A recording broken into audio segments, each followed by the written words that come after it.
the galaxy. You joined us yet again for another exciting episode of the What You Been Watching podcast. I am, as always, your host, the marvelous Mike D, joined by my co-host, cohort, and youngest brother, MD3, Marcus Dudley, checking in on the YOU. What's going on out there in podcast land? We are broadcasting live from separate locations, but still within the greater Florida Panhandle region. You know, that's right. How it is. Via satellite, son. That's right. Space. Man. That's right. I'm not stopping at the moon. Hear me out, son. MARS. Mars bitches. Anyways, how are you though, man? I'm good. I had an interesting day at work the other day. Oh yeah, what was that about? Ended up passing out at work. You passed out at work? Yeah. It was just combination low blood sugar and just too hot and not paying attention to, my liquids. And so just bad trifecta. Fortunately, I wasn't in the kitchen. I was, doing my thing. And all of a sudden I just started feeling real hot and clammy. And I felt like I was just sweating buckets. So like I breezed past my boss. I'm like, dude, I have got to go sit down. I don't feel good at all. And I remember sitting in the office chair. And I had my head in my hands. And I was just sort of, trying to, collect myself. And the last thing I remember was I went to go take off my chef coat. And apparently I did because I took it off and folded it up and put it on the desk behind me.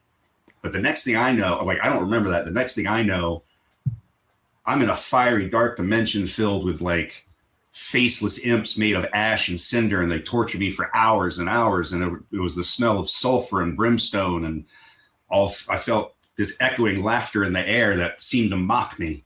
And then all of a sudden the clouds came in and they parted. And there was this beautiful angel shining down on me. And her name was Sam. And she was shaking the shit out of me going, Dudley, get up. Holy shit, man. Yeah. I was on the floor, apparently. It was all good. I went to the urgent care room and they basically just told me hey, make sure that you have a little snack in you before you start doing strenuous work and, drinking your water levels and all that good stuff. And I was like, okay, cool. Yeah, no, man, you got to eat, got to drink, bro. Well, I'm glad you're okay. I mean, most people would say I have a drinking problem, but I know, right? Two hands and one mouth. That's the problem. My problem is there's only 24 hours in the day. Otherwise I drink more. I know, right? So I'm good now. I don't know what's in that IV that they give out, but that is the tits. Yeah, it's water, Michael. It's saline. I don't know, dude. What are you rattling right now? Nothing. Well, anyways. Yeah. So I'm good now. I'm glad to hear that. I didn't know that, but yeah, I'll keep that between us and the viewers. I won't tell our parents. That's right. That's all right. It's a fun story, Yeah. I almost died. I've been there. I passed out in the cooler due to a detox one day, and I was out of it, but I could still hear things. And I remember somebody was my buddy was like, "Yo, call 911." And I remember the manager go, "I'm not calling 911 for that asshole." And I was like, "What a bitch!" I'm fucking. You know what? I hope I do die on your property now. Yeah, dude. I was like, what is your personal vendetta? Even if it is, you drop it in those moments. But either way, here and there. Second, we have overcome, but either way.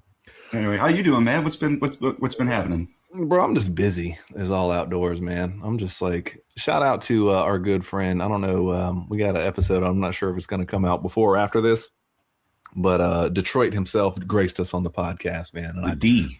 Yeah, man, Mr. 313 himself. But yeah, it was interesting, man. So just been busy, man. Just trying to. Don't want to. Hopefully going to get a raise here, bro. Marone, tell me about it, man. I'm telling you, dude. But yeah. Cost of living keeps going up and my paycheck does not. I'm telling you, bro. But anyways, that's a whole different times. Talking about eating pork and beans for dinner, daddy. Did you see? Go ahead. Did you see that wrestling skit I sent you of Will Sasso and Dan Soder talking about wrestling? Yeah. Yes, dude. That was those guys are too mad. I mean, and you can tell they're wrestling fans because they're pulling actual quotes out and just ripping them off. this Sunday when I call you back and I have all my chores done, me and you gonna talk about other cities that we about to dance in, Daddy. Anyways, I was cracking up at that. That's what brought me great joy over the last little bit. So shout out to Will Sasso and Dan Soder for bringing the heat on some wrestling impressions. I'll try to post it on our Facebook so people know what we're talking about. But yeah. But other than that, though, my brother, quick question for you. The reason why people tune in and tune out. First off, if you like music, reach out to Mr. A1. A1reality.music@gmail.com. The man's got the flavors for you. Shout out to Ketsa for our opening intro, always bright. Shout out to the middle duds, wolf.matt.tattoos on the Instagram. Right. Reach out to him if you're in the Tallahassee area. You need art, you need paintings, you need watercolors. Reach out. He's got the stuff for you. And all the tags, they're going to be in this video description. So just look at our page and go look at that. You'll find us. If you found this, you can find us other places too. Just look for the banner. That's what gets it done. All that being said, I know, man, that's the internet. We like over explain all this stuff all the time. That being said, my brother, what you been watching, my guy? My man, I recently saw 28 Days Later, The Bone Temple. Did you see the most recent 28 years later? I'm sorry. Yes. 28 years later. I know what you meant. Did you see the one before that though? Yes. Oh yeah, you did. Yeah. What'd you think about the sequel? Because it has been polarizing. I know people there's very few in between. Most people that I know, either critics or personally, we have a mutual friend that absolutely loves it and swears by it. And it was their favorite movie that came out. And then I know people that are like, it was the biggest pile of dog crap I've seen. So I'm very curious as to your take. I'll tell you this. I think that it was a stronger entry into the series than more than 28 years later was. I mean, obviously the original is the tip top. You're never gonna get better than that one. But I actually like Bone Temple more than I like 28 years later, quite frankly. My biggest gripe with the movie is that it makes 28 years later seem just like a prequel that you had to see in order to get this movie. And it was just like, okay, well, I feel like you could have just taken the first opening sequence of 28 years later where we meet Jimmy and just tack it onto the front of this and like just make that movie. Yeah, I've heard it really, the parkour zombie killing is like, some people are like, okay, I'm out immediately. Like, yeah, if the disease is in the blood, then why are these people getting so close range to these creatures to sit there and spray blood all over the place? But Jack O'Connell is also in it, and he's the man. So is it Jimmy O'Connell? Jimmy O'Connell, yeah, or no, isn't that? I'm talking about the actor's name, isn't it? Jack O'Connell, the guy that was the vampire in Remick and Sinners. Oh yes, it is Jack O'Connell. Yes. Yeah. No, I'm sorry. Jimmy was the name of his character. That's right. Yeah, I was about to say. Yeah, the Jimmies. Yeah. It's so funny. Like he leads this satanic cult sort of thing, and all they do is they just go around and terror. I mean, they're like thieves and barons, and all they do is just terrorize and pillage and plunder, and they torture people just for fun and stuff. Like, I mean, like seriously, not good guys. But they're all wearing Jimmy Savile style like Adidas tracksuits. And if you don't know who Jimmy Savile was, go look him up. It's just funny because I mean he ended up doing some really horrific stuff with children. Let's just put it that way.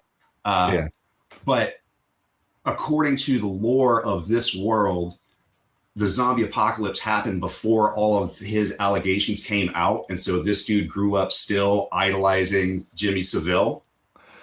Oh, snap. Or Savile, or however you pronounce his name. That's an interesting spin on why they're the Jimmies. Yeah. That's why they all wear the blonde wigs and the tracksuits. He's got all the rings and the gold and stuff. Yeah.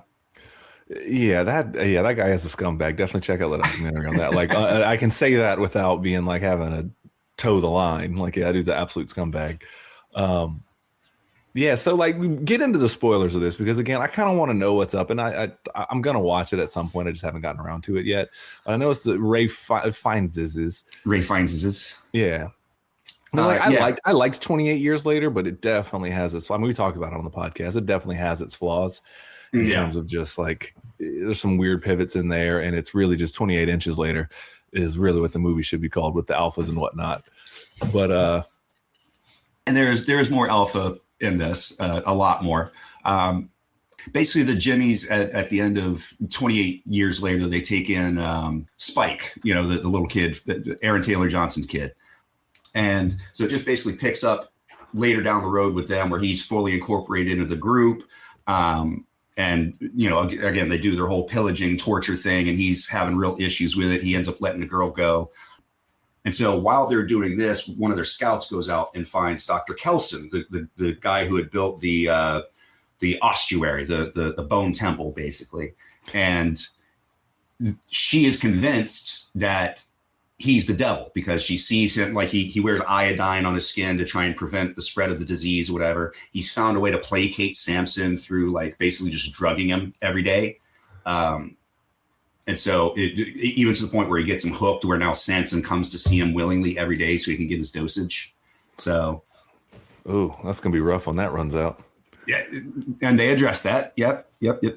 So basically, anyway, the scout thinks that this dude is the devil and goes back and reports to Jimmy, the head Jimmy. And he, throughout the movie, basically has to figure out a way to keep the lie going and to make sure that he doesn't lose grip on his cult now that the master has shown up, basically.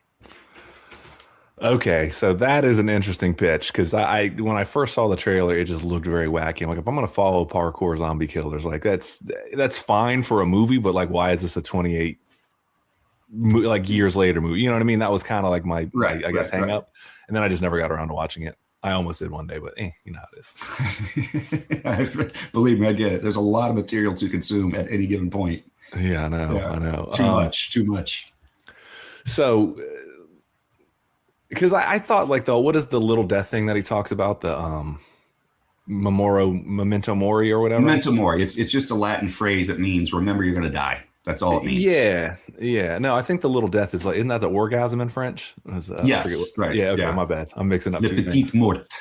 Yeah, that's right. But yeah, I thought they just overdid that in the 28 years later. He just was like this whole I just there's zombie killing all around me, but I got time to perfectly construct like a bone temple of clean bones. It was like, what? Like, he's like, remember you're gonna die. It's like, it's all around us. What are you talking about? Why is this a sanctuary? It doesn't make Believe me, sense. I have not forgotten. I just saw 2 people get eaten today. One of them was a baby. Exactly. There's like larva eating fat, like what? Like it's all around us. You're billowing black smoke from the sky as if we could possibly forget. Like that was the only thing. I just thought they were really heavy handed on that. And he was just like, this is the answer. Remember, you're going to die. And it was like, yeah. And I guess it was good that they came about it for the kid. Cause it was like, you know, the kid needs to come to terms with things. That was kind of what his dad was trying to teach him in a way too. That's why his dad was so defeated, you know, the Aaron Taylor Johnson of it all. But like, I don't know, man. Do they dial it down on this one or?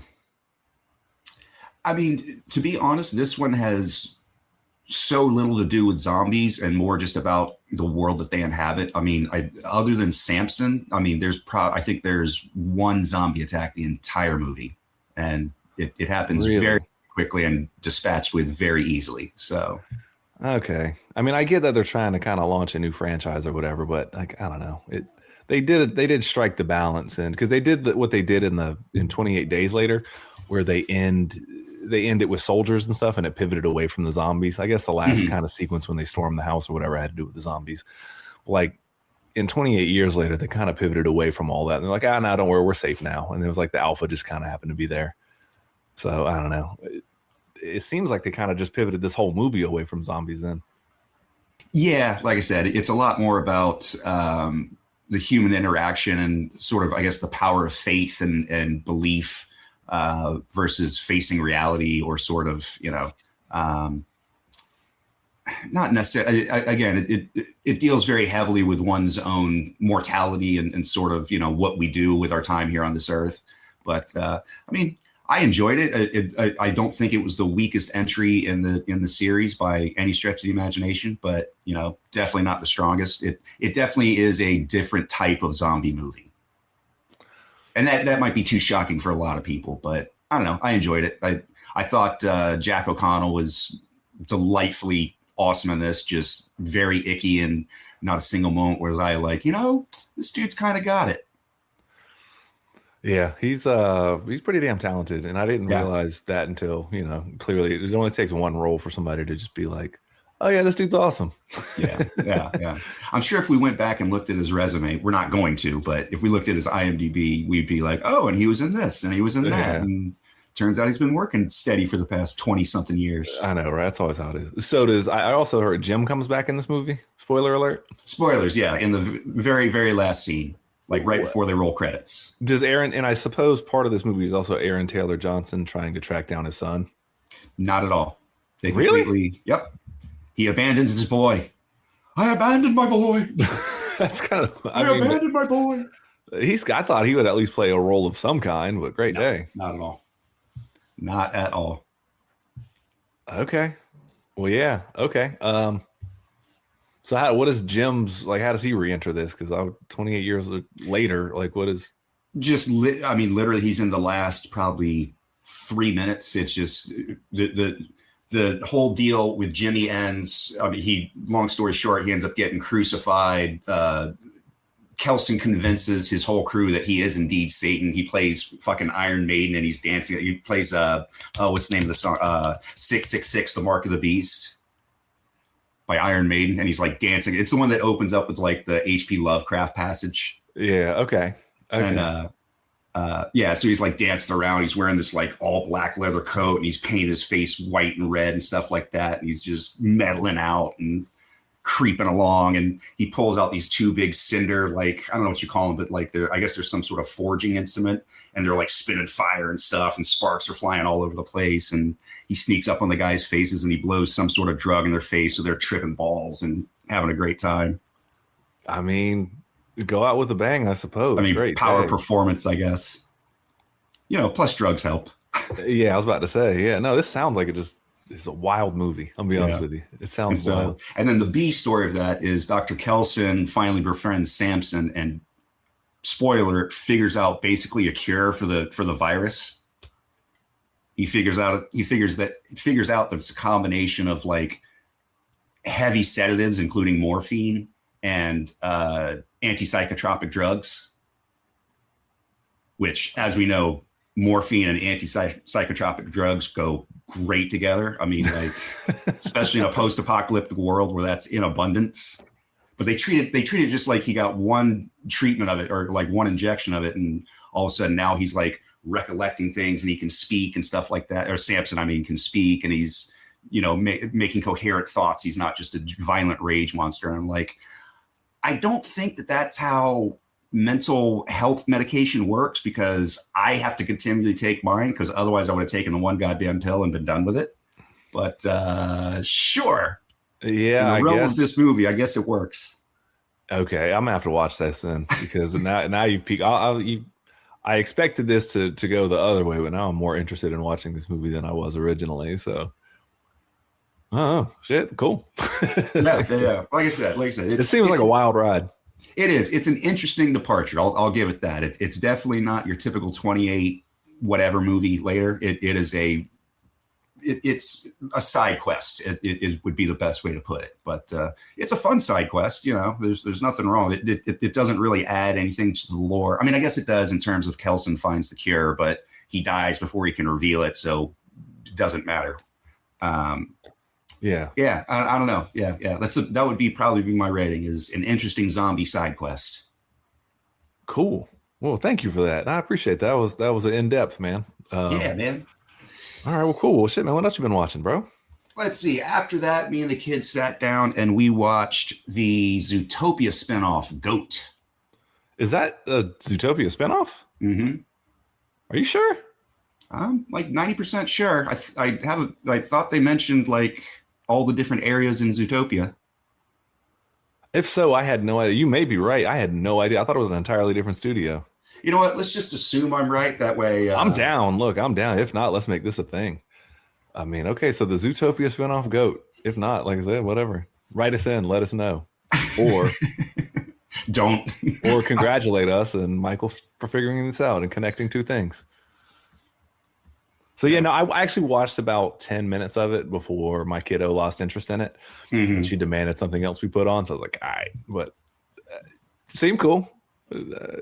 Seems like a decent enough sports movie. I mean, yeah, I mean, it's the best assessment I can give is that it's your very typical sports movie tropes, like young dude wants to make it big. He finally does. The team won't really accept, or somebody on the team won't really accept him.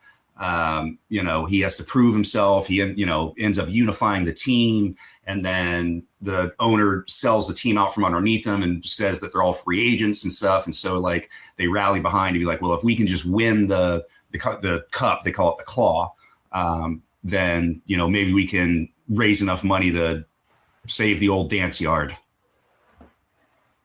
Okay. Yeah, that's pretty tropey, but oh well. I mean, the animation looks good. I was gonna say, ever since it seems like Spider-Verse hit, it feels like that's kind of the new thing, because I know they did the same thing with like K-pop Demon Hunters. I know that while it's not the same studio, the people that did the new Ninja Turtles Mutant Mayhem, kind of similar style to that. And so hopefully I liked the trend because I think it looks cool. I hope it just doesn't get used and abused into the ground, but it is what it is.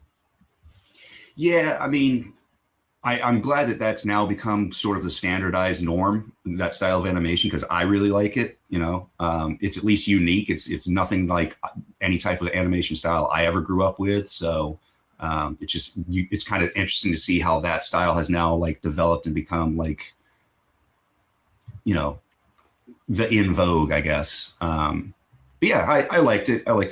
Like I said, it's all the same movie sports tropes that you've seen and cliches that you've seen 100 times over.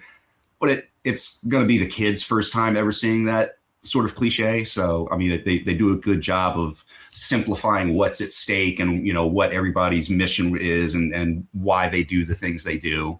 And it's fun. It's the voice acting's pretty good. And it's interesting to see all the different sort of, and I mean this literally, like all the different animal styles of playing basketball. You got the giraffe that just like puts his hoof like from mid court and just drops it in, that kind of thing. There's some ripe comedic action there. Yeah. Of course, the rhino's just all on defense and just running that stance. Dude, people running into him like it's Wile E. Coyote into the brick wall. Dude, they just need to get what we used to go outside and play jungle ball, which was just a game of 21 on dirt. Or taps or tips, whatever you want to call it. Right. My little brother took his shirt off one day, and this is like June, summer, Florida, just muggy and hot. And he came down charging the lane, and I was like, "You're like a sweaty hog." Dude. It's like you can't stand there and take that charge. He's like a freaking a hairless otter in an olive oil factory. You know what I mean? What you gonna do? You're gonna move your feet and take that charge? No. He's like a greased pig. It was, man. He was a sweaty hog. Fat sow. That's how escaping the slaughter. Exactly. He was Danny DeVito coming out of the couch. What you gonna do? You're gonna hit him in the lane? You're gonna take that? No. You're gonna move your feet. It's not even a charge anymore. And he gets the and one. I'm not taking that. Anyways, you said the rhino, that made me think of that. It's good a sweaty hog just to charge the lane over and over and over. It's in defense. I mean, you can't defend it. That's just gross. Yeah, dude. I told him that's sloppy man-on-man action. So I'm tall and gangly. What am I going to do? He's got a low center of gravity. You know what I mean? What am I going to do? It's an indefensible play. It's not good to dribble in this game. There's roots and stuff. You just carry it like a fullback. Straight down the lane. You better chop somebody in the knee or something to get the rock back. Gotta hope he misses. Hit him with the fucking rocks. I'm telling you. Oh, God. Oh, that dry cough brought to you by Vicks Vapor Rub. That's right. Put it on your chest. Sponsoring random things on the show. Oh, sweet. Anyways, back to go. No, the animation looked cool. I know Steph Curry. It just seemed like a good kids movie. And like you said, those tropes exist for a reason. We've talked about it, believe me, ad nauseum when we were doing our sports bracket, but they exist for a reason. If you do them well, it's formulaic, but it's like, who cares? Like, yeah. And this just sort of throws all of them into the pot, at once, but it does a good job of linking them together. So I can't really complain, It's at least entertaining, and the kids seem to love it. We watched it twice already, so that's always a good sign. then I'm going to watch it another 150 times before I have to show them something else. Yeah, with your niece, it's pretty much if I can get her to a point in the movie where she starts laughing, she'll want to watch it again and again and again. But her patience for new things, it's like you better hook her fast. You know what I mean? On top of in terms of the comedic stylings. So, or she's got to have a level of comfort with it where she'll endure. Be like, all right, I know the funny stuff's coming. Yeah. We showed the kids the first Harry Potter movie the other night. It was boring, Huey. I'm telling you. They could not be bothered to give a rat's ass up until the point when they got in Hogwarts. And then they were like, okay, now we can check this out. Now this is cool. But like the first 40 minutes of that movie, they were just like, I thought you said this movie was fun, Mom. We're like, I promise. Just once the wizarding starts, it's all good. Once you get 9 movies in. That's right. Yeah, dude. Just show them Three Ninjas. Just save everybody some time. There we go. I actually think I do have that on DVD. In fact, I'm pretty sure I do. The Three Ninjas Strike Back. You can get really deep down the well on that one. Show them the Hulk Hogan one. Yeah, what is it? What mountain is it? Mystic Mountain. Mystic Mountain Blueberry. Anyways. No, isn't Steph Curry in this movie? I know you do know who Steph Curry is? Basketball player. No, could you? I didn't know. I didn't want to assume. I didn't want to mansplain it to you. You're like, I know. Do I not know one of the most famous basketball players currently? No, I know who Steph Curry is. But thank you. Okay, you do watch the Olympics. I forgot. So yeah, you definitely know him. Yeah, but he's in it though, and I do like the fact that I think, and what is the voice actor's the kid from? I guess he's not a kid anymore. As people are like that show came on in like it's like 2016. Like Nancy's like my age. I'm like, oh snap! That kid has a mortgage now. I'm telling. No, he does. He probably paid it off too. Sweet Stranger Things money. But yeah, it's the young man from Stranger Things, right? Yeah. Okay. Yeah. Voice acting's fine though. Anybody else fun in the cast? I mean, Patton Oswalt was the only one that I could really recognize. I'm trying to think who played the Panther Jet. It might have been Keke Palmer, but I don't remember. But Keke Palmer's so likable. Yeah. We're not going to talk about it this episode, but I just saw I Love Boosters, man. She's so likable. Okay. That's the new Boots Riley movie. Boots Riley, thank you. Yeah, bro. He is unique, let's just say. He likes the color palette. But yeah, we'll talk about it next time because Matthew, the middle Duddies himself, he's got big thoughts on it. I'm curious if I could get him to guest appear. So, because he'll deep dive down the well. He'll either come on and be like, I don't know, I liked it, and that's all you'll get, or he'll be like, I have a 45-minute dissertation on, and I'm hoping for the latter. I have broken this movie down. Yeah, I'm hoping for the latter. So we'll see.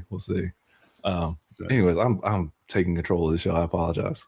No, it's all good. It's all good. No. I mean, like I said, I don't really know how much I could get into the detail about it. I mean, just like, it's a very cute kids movie that's a great introductions to the sports movie genre. So, okay, I'm gonna ask you, just say better or worse than. All right. Okay. Space Jam 1, better or worse than that? Oh, worse than. At least the soundtrack of Space Jam. They had the Quad City DJs on the sound. Yeah. Wait, let's run down the list. I Believe I Can Fly. Quad City DJs.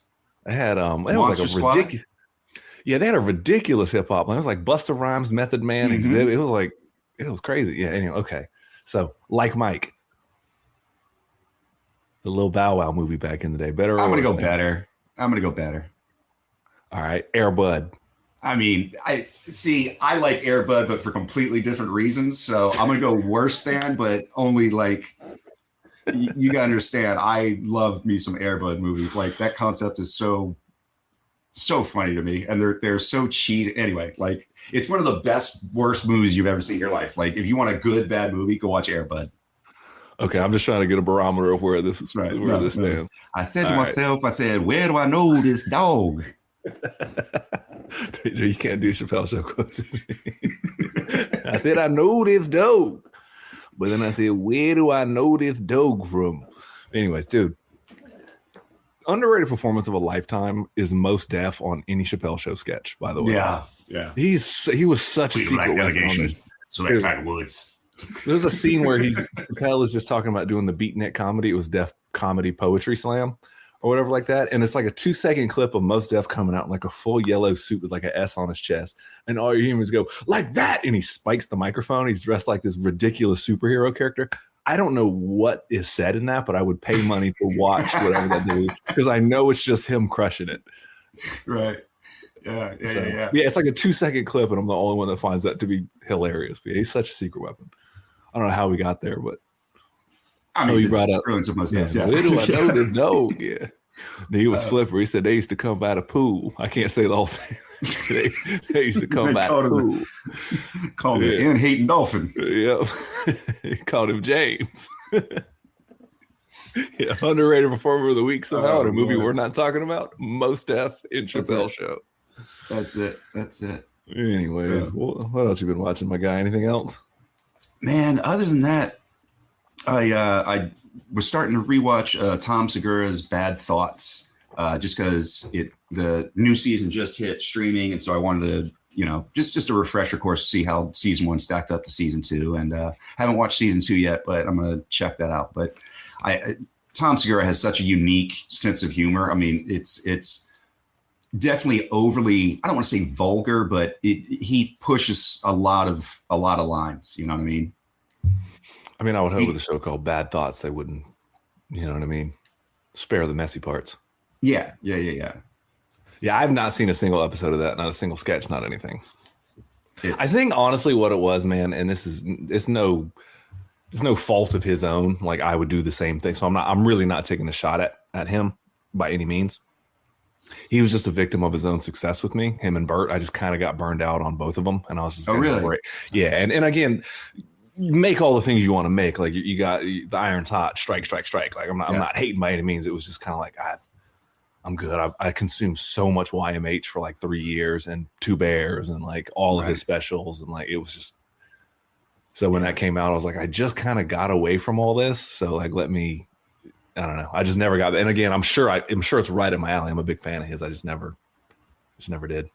Yeah. I mean, I get it. It's especially when you consume so much of something, there's a certain point of just like, I'm full. I can't anymore. I can't take another bite. Yeah. And it was just, like I said, it was kind of like, because you and I were big YMH fans for a long time of Your Mom's House and his show. So, and I know just by his sense of humor and the things that he jokes about on there, like kind of what I'm in for. So I'm sure I'd like it. It's just, but yeah. But I've been, I recommend it. It's at least every episode is like, between 22 and 28 minutes. So you're in, you're out. Like it's basically, it's 3 sketches, and it's the opening one is the follow-up to the one that they closed with last episode. Then there's an independent sketch, and then there's one that they set up into a 2-parter between this episode and the next epised. Oh, that's an interesting formula. Yeah. That's actually pretty smart way in terms of binge watching. Mm-hmm, mm-hmm.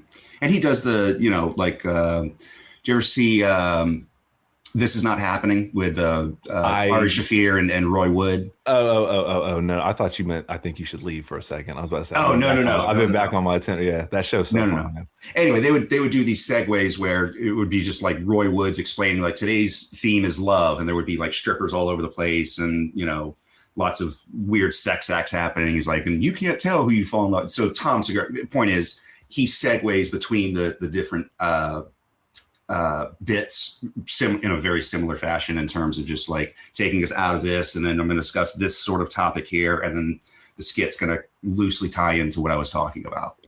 Okay. All right. Yeah. It's one of those again. I need to sit down and watch it. It's just every time I lay down to go to sleep at night, I'm like, cartoons. Let's see what that wacky Roadrunner's up to. And I can't F off at work as much anymore. So I can't just be like, I'm going to watch an entire season of Big Mouth, which more on that in just a minute. But yeah. So let me know how season 2 is when you consume it. We'll come back to that one. All right. Yeah, for sure. So, cool. Well, you want to take a quick break here, and then I can come back with an all-important question for you? That sounds phenomenal, my friend. Who's our sponsor tonight? Our sponsor is Interrupting Dogs. Oh, yeah. Let me in. Let me in now. Anyways, we'll be right back. Cool.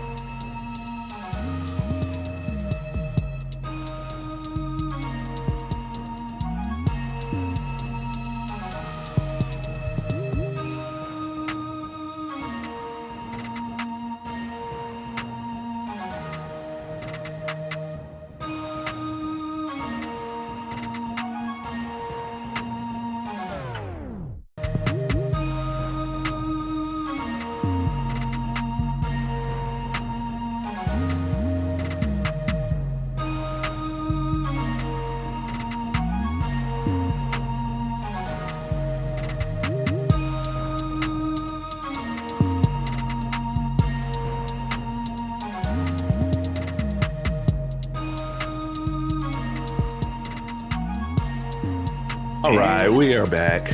That's it, baby. From our sponsor, Interrupting Dog. They say, let me in. Yes, sir, they I need do. to be near you. These hounds, I'm telling you, that's all they do. Let me look deep in your eyes while you take a poop.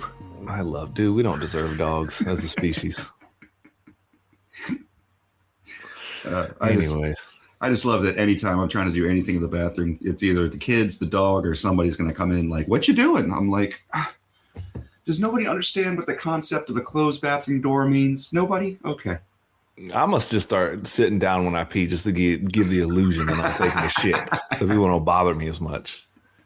I want you to hear my pants hit the door from the other, my pants hit the floor from the other side. Oh, he's pooping. You sure do poop a lot. Yes, I am. Yes, I do. Playing on my phone. Leave me alone. It's the only time I can get any square thinking done. I'm telling you, dude. Hey. Anyways.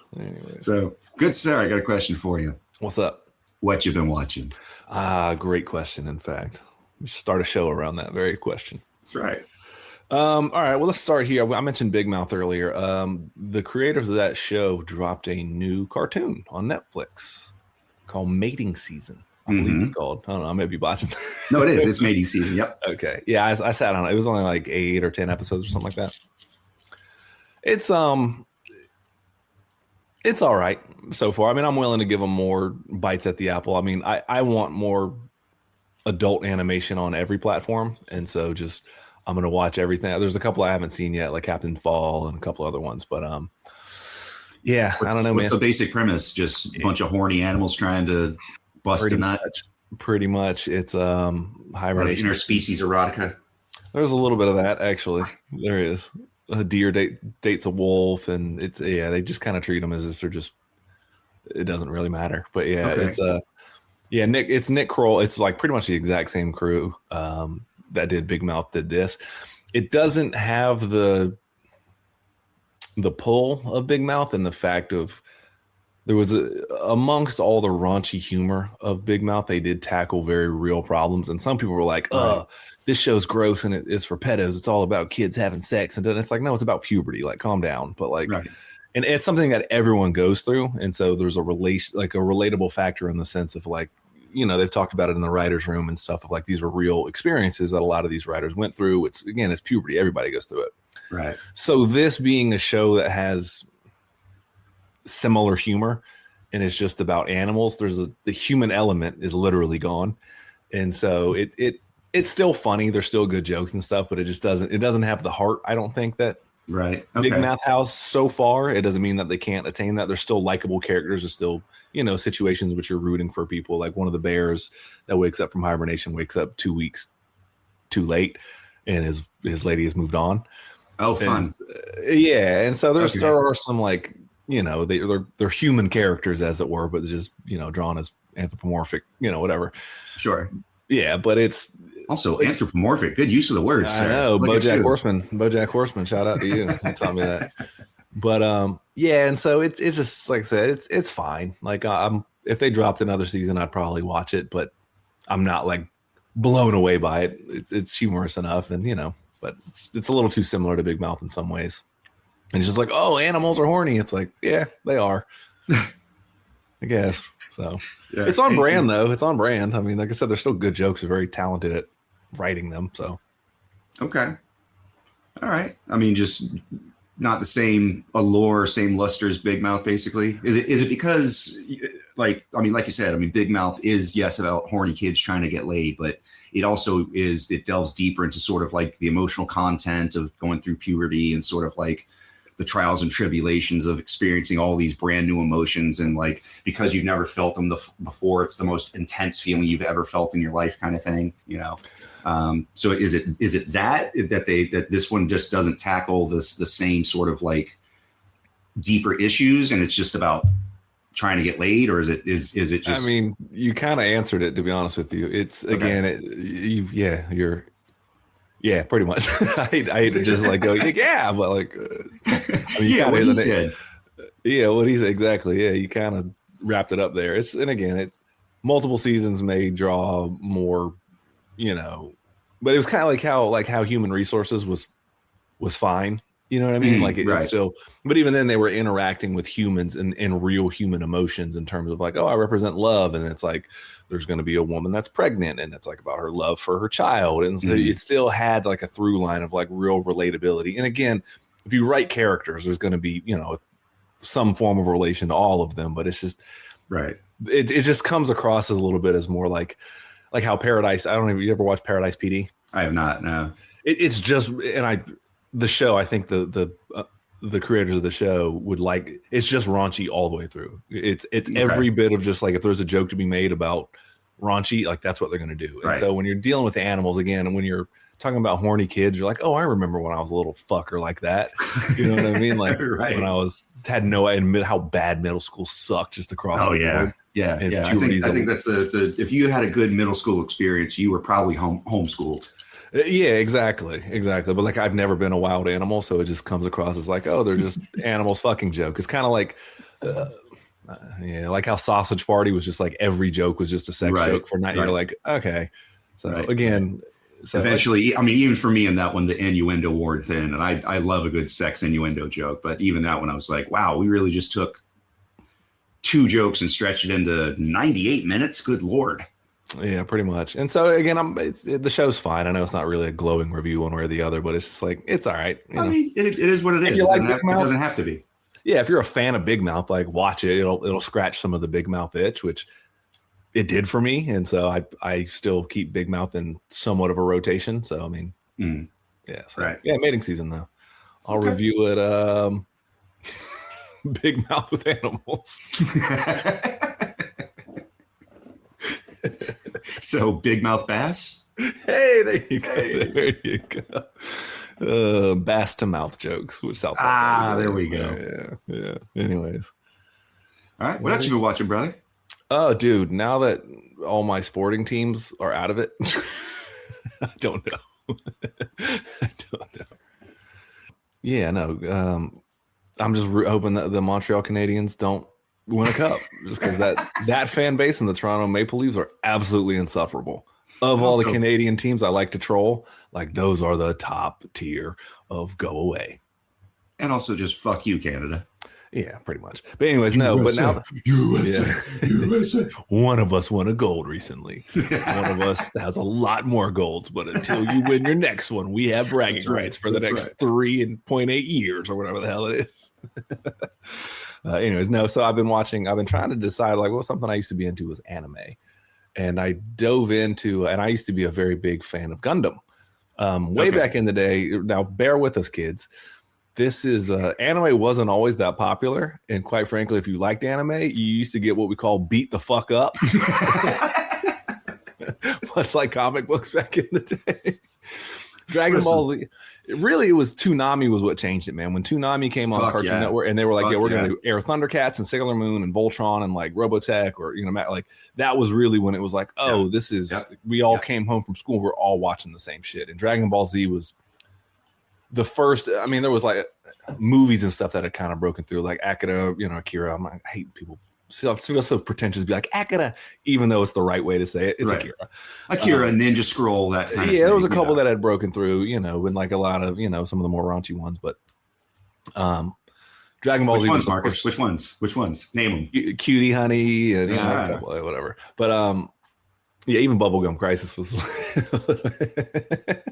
But anyways, Dragon Ball Z was the first one that like really broke through. But one that like, and I say all this to say, back in the day, it was kind of a niche thing. Like the internet really wasn't. You can go on message boards and be like, I like this anime, but it was a dork thing to do. And, and so Matthew, the Middle Daddies himself, would bring him and his friends over, and they would do an anime night, like once a year, once every 6 months, something like that. Like they would, it was only like 4 or 5 people, just because again, it was a niche thing. And one of his friends played Gundam way back in the day, the original movie.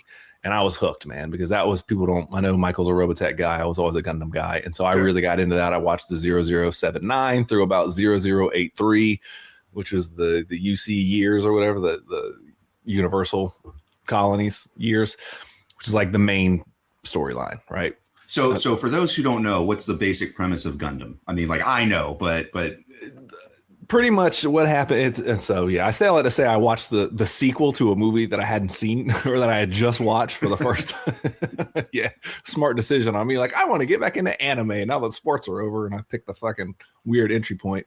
Yeah. Again, celebrating 47 years of Gundam. But no, really what happens is Earth gets overpopulated, and the Earth Federation then starts sending people to space, right, in these colonies. And eventually some rebels rise up. This Zeon, this nation of Zeon starts to rise up as they believe the Earth is sacred, and there's all this stuff. And so really it's like the Earth Force Federation versus these people of Zeon. And really the premise of the original UC timeline was like, it's a bit of like an underage pilot gets into this mobile suit Gundam, which is like a giant mecha, right? It's like I think it might be the original mecha anime. If not, it's really early on because it was before Macross. Yeah, maybe. Either way, it's really early on it. And so like a young pilot will stumble into a ship, these giant robots with laser swords and stuff, and he starts to single-handedly win the war, right? And that's kind of rinse, repeat, and then you just follow them through all these years, right? Sorry, my nose itches. It's okay. And in it, they kind of start to set these rules in Gundam. So like what happens is like then the Zeon people, they start dropping colonies out of space, right? And like, well, F that, we're going to bomb the Earth with these colonies, right? And so then Earth starts firing nukes back, and there's way too much collateral damage. So they start saying like, hey, you can't use nukes and you can't just drop colonies. Like we're just killing people. Some like, sort of convention, right? Yeah. Right. And so there was they call it the 1 year war. And the 1 year war is when Zeon and Earth were like at it full force, right? Earth wins. This guy Char kind of becomes like this rebel, almost like Che kind of type of just like revolutionary. Like maybe there's a point to this guy. Okay. And the second movie he does is called Char's Counterattack, where guess what? He starts to drop an asteroid on these motherfuckers, and Earth fights back again, so on and so forth. But this movie picks up much later, and they introduce in that movie this young character called Hathaway, right? And I decided to go out and watch the sequel to Gundam Hathaway, which is called Gundam Hathaway, The Sorcery of the Nymph Circe. That's a long time. Just rolls right off the tongue. I know, right?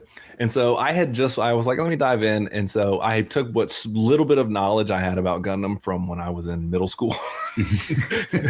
And I briefly watched a franchise 30 years old at this point. Yeah. And then I remember watching Char's Counterattack like on one of those anime nights. And then I hadn't like really kept up with it because like Gundam Wing takes place in a different universe, so on and so forth, or different time, different time area or whatever. I hadn't really followed, but always kind of in the background just liked Gundam. And so I watched the first one of this new trilogy, Gundam Hathaway, on Netflix, just kind of like, whatever, kind of just not real. Didn't pay enough attention, clearly. So I went into this movie and I was lost. So when I did the review, I still enjoyed it, but I was like, huh? And so that being said, I did more homework. I appreciate the movie more now. Now I went back and actually watched the original of this trilogy, the Hathaway trilogy. I know I'm confusing everybody. You're like, what the fuck is this? Right. But yeah, the Gundam Hathaway trilogy is the current trilogy going on now, and they just dropped the second movie, and the third one's scheduled to come out hopefully in our lifetime. So who knows? It's one of those like, we promise it's coming. Yeah, exactly. And so I went back and watched it and did some, thank God for YouTube, where people actually sum up. And I was like, oh, okay, I got it now. I'm kind of back on track. And so I appreciate it a bit more now, but I was lost though, man. I picked a hell of a time. It's like, I'm going to dive into anime. Let me jump in the second movie of a trilogy, even without the 40 years of back. That's a stupid idea. Yeah. Or just like, let me just glaze through the first movie. Got it. Yeah. I'm going to jump in at the fourth Pirates of the Caribbean movie, and that should explain everything. Right. Exactly. It's a stupid idea in retrospect. I really wanted to go see a movie. I was having a bad day. I was like, screw it. Let's support something. But animation. I mean, did your day get better by watching the movie, or did you at least like get to escape for a minute? Yeah, absolutely. I call it a good day, brother. I call that a win.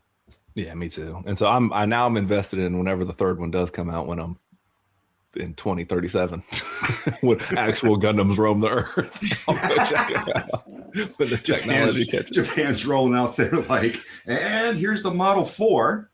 Yeah, exactly. You guys want to see a movie? We're like, it's kind of a lost cause now. The real Why? thing. We could just go see the Gundams. I mean, we could just watch them. Right. Just Yeah.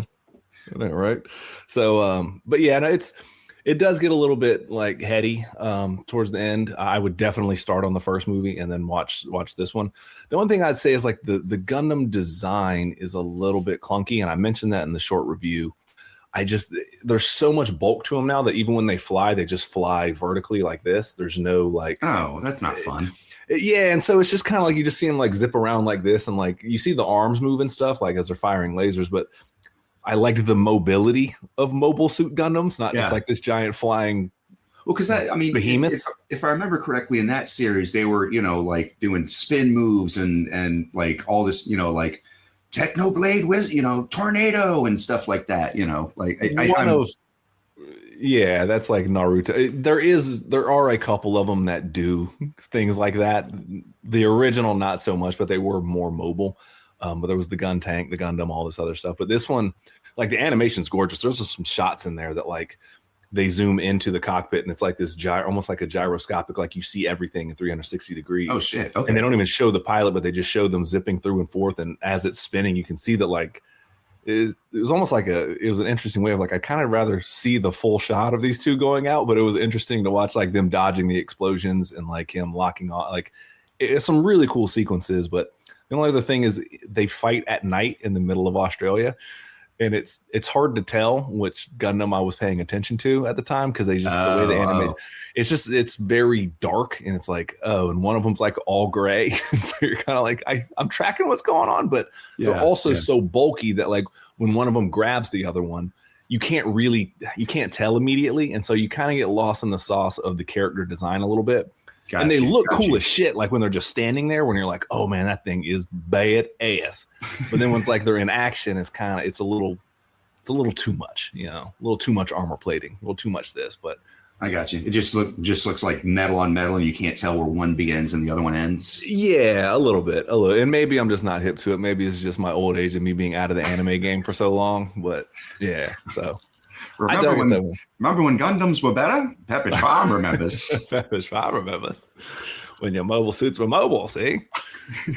So, and again, I'm also comparing it to like animation that was done in the 80s. So, you know what I mean? They didn't really have the choice, but to, but again, like whoever created them, you can tell a lot of love when whoever the mechanical designer was, because they literally hire someone and it says in there like mechanical designer, mechanical engineer. I think they're credited in the movie, and they just like, they put in some work to design these things, but yeah, like it actually looks like a functioning suit kind of thing, or is it super fantastical? I would assume it would function, but it's just like even the shoulder plates is like a freaking plane jetting out from its shoulder. So they're really big and really, but I'm always into like in Gundam, there's always some prototype Gundam that always comes out and it's like wreck shop. And so these movies get really into like, these are really, really political, and Gundam is really known for like getting in the weeds of the politics of like, now is the Earth Force Federation. They're so corrupt that they literally have a secret police that are just kicking people out to space, and there's have and have nots, and there's elites, and they're just like, and so this movie is about this guy Hathaway, who is actually the secret like rebel leader, and he's kind of just like blending in of this. I forget, MAFTI is the name of the organization. He's the head of MAFTI. And so in the first one, you don't know that. He doesn't really let that be revealed. And in the second movie, there's this one woman who kind of just, she's a bit hoish, I'll be honest. But she's kind of like, she got some hoish ways. Yeah. And they just kind of playing each other. But yeah, that's kind of what it is. It's like now that they're in the weeds politically, that's what kind of had me a little bit lost. They would drop names. I'm like, is that a name of an organization, a city, or a battle, or what? Right. And that was really what was confusing me. Now that I kind of locked in on that, but so that's really where it gets to, is like this movie is very political in the fact of like, is the Earth even the good guy anymore? Is this guy Char? Did he have a point? You know what I mean? Because now his whole thing is like, the Earth is sacred. Humans have proven that we can't handle it, so everyone needs to abandon it. Which some people believe is like, this guy's the second coming of Char, and other people are like, that's a bridge too far, my guy. I'm all about revolution. And so it really does get into the nitty gritty. And so it's an interesting watch. So, and again, anime dialogue is always like, I wonder, should I this? Should I that? What if and it's like, you know how anime dialogue is. It doesn't always lend well to like. There's a little bit of a laughability fact to it. You're just being like, oh yeah, yeah. It sounds like it was written by a like 15-year-old emo kid just like writing his thoughts and emotions for the first time, you know. Like great, yeah. Sometimes I wonder if I'm alone in the universe. I feel like I'm the only one that feels like I do. Yeah. And so you're kind of like asking yourself throughout this movie, like, is this Hathaway guy, like, is he the villain of this story? Because he might be. He might, and that, which is leads to an interesting character, but you're like, this guy might be the villain. Like, even if he has a point, you're like, a lot of death at your hands there, boss. So yeah, I mean, what is it? I think it was Mussolini who said, "Am I the bad guy?"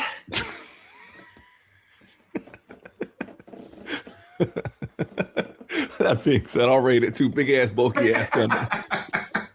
Some laser swords and shit. Right on, dude. All right, brother. What else you been watching? Tell me. Take me guess, then.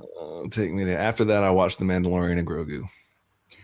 Okay, I have not seen this. I've heard it's fairly divisive, but I'm gonna keep my judgment until I actually have laid eyes on it.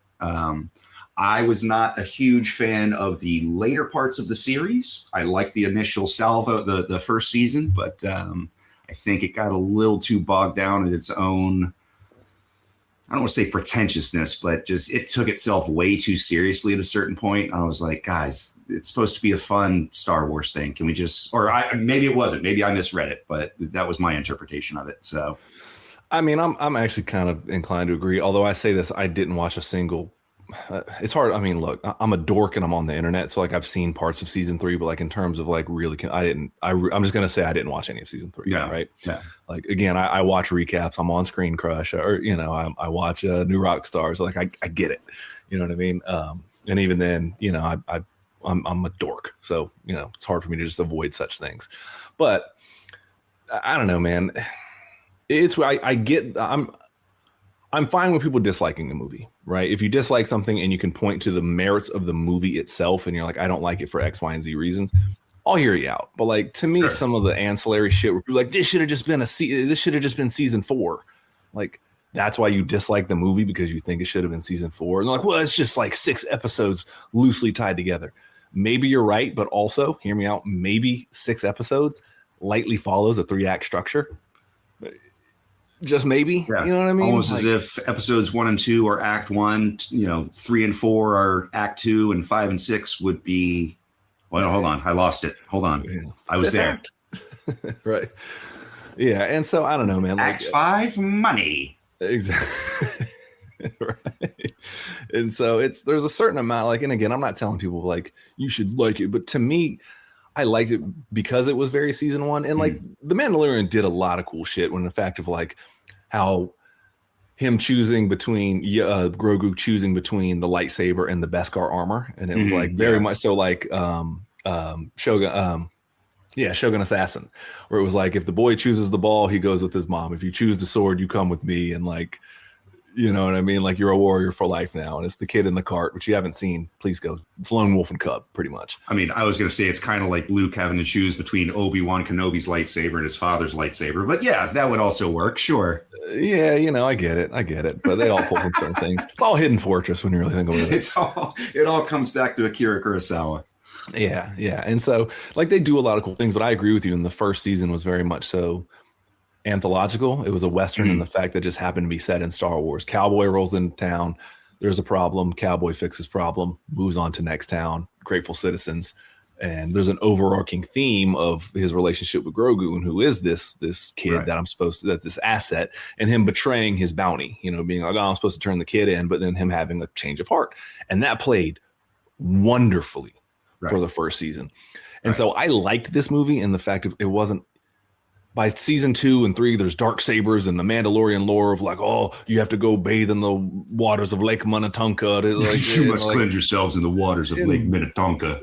Yeah, and like Bo-Katan's challenging him for the right of the man, and it's like, that's all cool, and I'm for it, but like it got to be too much. And for me personally, this is just me, and I needed a fucking breath of fresh air from lore heavy stuff. And like, again, you're still rewarded if you know all the lore of what happened in season 1, 2, and 3 collectively, and I guess I mean, Book of Boba Fett ended up just being like Mandalorian season 2.5, which is fine. Like whatever. They just kind of like, oh yeah, by the way, let's just shoehorn in what happened from the previous one, which is fine, whatever. But like, you don't need to know any of that. If this is a movie for people to like, yeah, I've heard of that show. What's up with it? This is a wonderful entry point. And to me, man, like why I was interested in this movie initially was when I first saw the trailer, and even this word has become, don't let me lose my train of thought, but let me come back to the word. Let me come back to the word fun. But like when I first saw the trailer of Mandalorian and Grogu, I was like, it just looks like a fun Star Wars adventure. And that's all I want. I don't give a fuck if somehow Palpatine has returned. Like I don't want any of that. Can we just remove ourselves from that entirely? You have a great character design who's a badass. You have the adorable Grogu. Mix those two things together. I like their relationship. Let's just do that.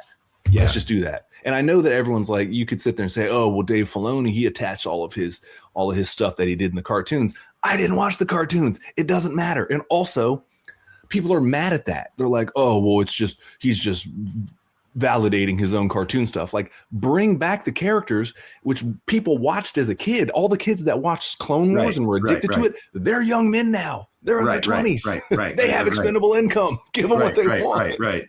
And it's an already built-in fan base. I mean, and especially like I mean, I don't want to say it's his own IP, but it's characters he created and introduced and brought to the forefront of the Star Wars lore. So now that he's producer, why wouldn't he want to bring out his favorite characters and his favorite toys and be like, oh, cool, now I get to put them in a much bigger sandbox and let's see how that plays out with like, I'd love to see, I always want to see what happened when, Bo-Katan or whatever, take your pick, like exploring like how would they interact now that I'm free to basically play in whatever, the George Lucas vault of toys. Which they did just give Dave Filoni the keys to the kingdom. And like, I don't know, man, is it a perfect movie by any, and again, if you dislike it based on the merits of like what you saw in the 2 hours and 12 minutes, I'm fine with that. Like I really am. And like everyone is entitled to their opinion. You can dislike things for whatever you like it. But to me, it's like, I just feel like, I say this lovingly, like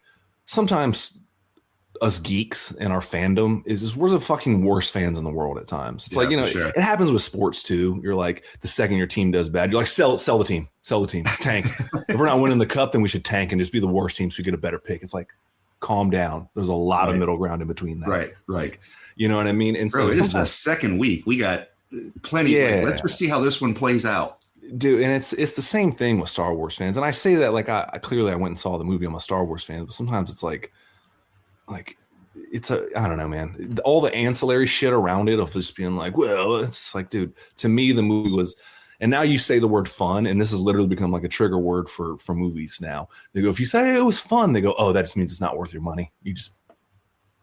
And to me, God like, forbid something should be fun, right? God forbid I should spend money that something's going to take me away and entertain me, even if it's just for 2 hours and some change. Like, I'm sorry, fun is now a bad word or a 4-letter word. Like, why?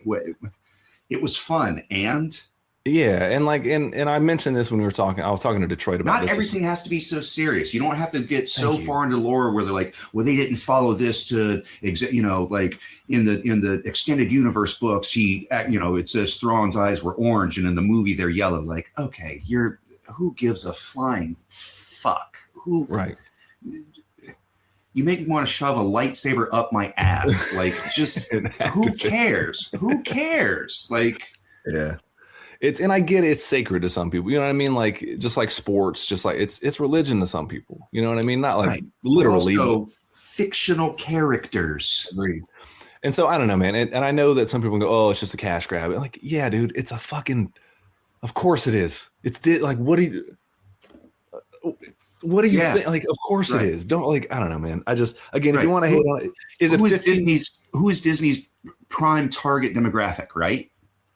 Young kids or Disney adults with expendable income. So of course it's going to be lighthearted, or maybe not lighthearted, but it's going to tie into children more than it is to like serious movie watching adults. And I get the like deal with it. That's the formula. Agreed. Sorry, I didn't mean to cut you off. But like, no, and I get that like Empire started to have more heavy themes and stuff like that. But like, dude, if you go watch the original Star Wars, it's a family movie, and that's what like Freddie Prinze Jr. actually had a big rant about. He's like a huge Star Wars guy, and when Episode 1 came out, he was like just sounding off on Star Wars fans, being like, "Oh yeah, the thing that you wanted to grow up with you, guess what? It didn't, because guess what? It's a kids movie." Right. And you can have your flaws with Episode 1, but to just hate because it's not what you want it to be and what because you grew up, you want your Star Wars to now. It's for a new generation. And so like, I will say to his against his credit, midichlorians. Again, it's not without its flaws. And I agree. I mean, there's bones. There's a lot of meat on the bones of criticism, even with this movie as well. I'm not saying don't criticize it. I'm not saying blindly like something because it is Star Wars. That's not what I'm saying. And some people are going to go, "Oh, you're just too light on things." Like I get you can criticize me as a critic all you want, but like I fucking enjoyed the movie. Maybe my bar is too low. Maybe if something entertains me and it takes me away to a galaxy far, far away with like, "Oh, is that an X-wing doing a run?" Like, cool, I'm for it, man. Right. Like, is it 15 minutes too long? Yeah. Is the puppet work awesome? Yeah. Is it clearly not Pedro Pascal in every shot? Yeah. The only like without his helmet, like 10 minutes of the movie. Yeah. But like, okay. Right. I don't know, man. I feel like I enjoyed it. And again, it didn't, I've said this on the short as well, but like it didn't inform my opinion of the movie, but it did inform my theater going experience. There was a father and son about 2 chairs over from me. And the dad was like, he was clearly a Star Wars guy, which is cool. I mean, like what you like again. Sure. And dislike what you dislike. I'm not saying you have to like this because if you don't, then you're no fun. Like, that's not what I'm saying. But the dad was clearly into it. And watching the son share his enthusiasm, like I wasn't even mad that they were talking for it because their enthusiasm was so real. You know what I mean? It was like when we first saw like the Avengers, like they did the thing, and like that kind of geek out. And it was just like, it brought me back to like, man, like that's what it's about. You know what I mean? Right, like, right. A father passing on the legacy of just, and the movie itself but also just like, hey, these are the things I enjoy and I want to share it with. I got emotional because we won't get into my backstory, but a lot of that was stripped from me. You know what I mean? Just my ability, a lot of it my own fault, but whatever, here nor there. And so watching that was kind of like, man, this is really cool. And so again, the theme of the Mandalorian and that of just this guy passing on like, hey son, I think you'll like this. And this was such a good entry point, I feel like, for the son to be like, oh yeah, I remember seeing that when I was a kid. And Grogu's adorable. Like this movie is very Return of the Jedi. It's the whole third act is like, it's all puppet work. And there's a scene where good. Yeah. There's a scene where Grogu, the opening sequence, and I saw it in IMAX just because it fit my time schedule. It wasn't like, oh, I had to go see it in IMAX. The opening sequence in the snow where he fights a bunch of AT, like the walkers, ATs are the 4-legged ones, right? That's yeah. Dude, it is badass. That opening sequence ruled, and that is something in IMAX where you can see the scope and scale of the ATs against the mountain, and you're like, okay, this is cool. But I say all that to say, there's a scene where Grogu gets snow and he sneezes and he's like, and like a little air comes out with like snow. The amount of money that went into forging this puppet just for that one shot, like you can tell that they upgraded all the puppetry to like really get his deeper facial expressions and make just the puppet itself more expressive. There is CGI. It'd be stupid not to. It's fucking way more cost effective. But clearly they use puppets wherever they could, which I respect. Good. And so like the amount I love old school analog, like practical effects. I do. Like it to me, it's, maybe I'm just nostalgic or old school, but to me, that's always going to be more impressive than like we built this on a computer. It just is, you know, because at least then it's a physical thing. Agreed. And there's a lot of artists that work very hard to make very cool stuff. Right.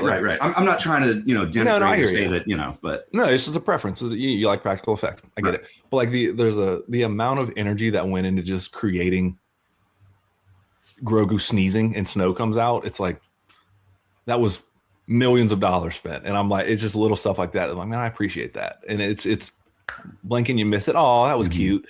Right. There's also a behind the scenes photo of like, they stripped down Grogu because they were showing like, oh, this behind the scenes stuff. So they took off all of his skin and it's just his head.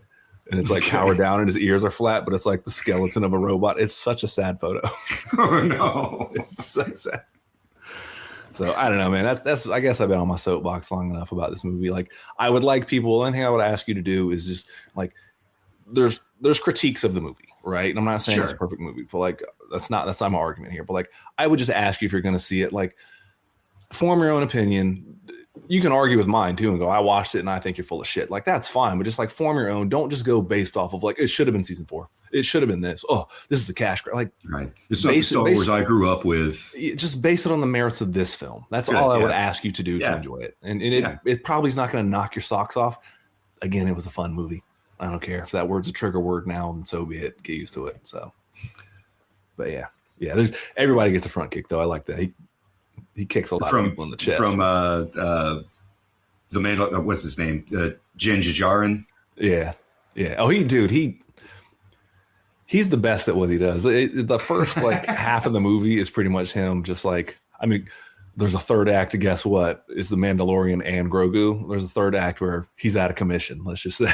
So, okay. I mean, it's not spoiling anything. I also like the fact that this movie was straightforward. Not a lot of wrinkles in the plot. It's pretty much like, hey, I dig that. Which again reminded me of the first season of The Mandalorian. It's not a lot of like. There's no chuffa. There's no fluff. There's no it's very, very streamlined. Yeah. I could tell you what happens in the movie and you could be like, okay, yeah, it's fairly predictable, but like, go see it. I don't know. That's fine. Yeah. You know what I mean? It's not like a spoiler alert kind of thing. Like I guess there's a couple, but not really. Again, and there are some points taken away for the predictability. Do we find out that Luke is Vader's father? That would be a hell of a twist. I don't know how that would happen, but yeah. So yeah. Just go watch it and base it on the merits of the movie itself. That would be all I ask of. And Star Wars fans, just fans in general, like remember you're allowed to like the thing. Like you're a fan for a reason. And again, I do appreciate the fact that people hold studios accountable and they're going like, you can't just put out a bunch of shit and watch us gobble it up, which I think they're getting Star Wars back on track because they did the thing to Marvel, what they did to Star Wars, which is like Mandalorian's a hit, squeeze, just make show. And like, just like we were talking about Tom Segura, I just had too much. I get the criticism of Marvel. The quality dipped. I get it. They were trying to do too much. And they were filming movies before the script was finished. That's why you get shitty CGI in Ant-Man and the Wasp or Ant-Man Quantumania. They're like, I don't blame the artist. They're like, dude, they changed the script a month in and did reshoots. Like, what do you want us to do? Right. We had the exact same questions all of you do, you know? Yeah. Because the studio, the guys above Kevin Feige, they're more worried about a deadline than they are the actual quality of this movie. And guess what? We all lose our jobs if we don't keep up, which they lost anyways. Shitty. But yeah. Goes to show you, man. If you ever think you're replaceable, you are. Just look on Indeed. There's somebody who's willing to do your job for significantly less money. Anyways, well, that's all I got. I'm done on that.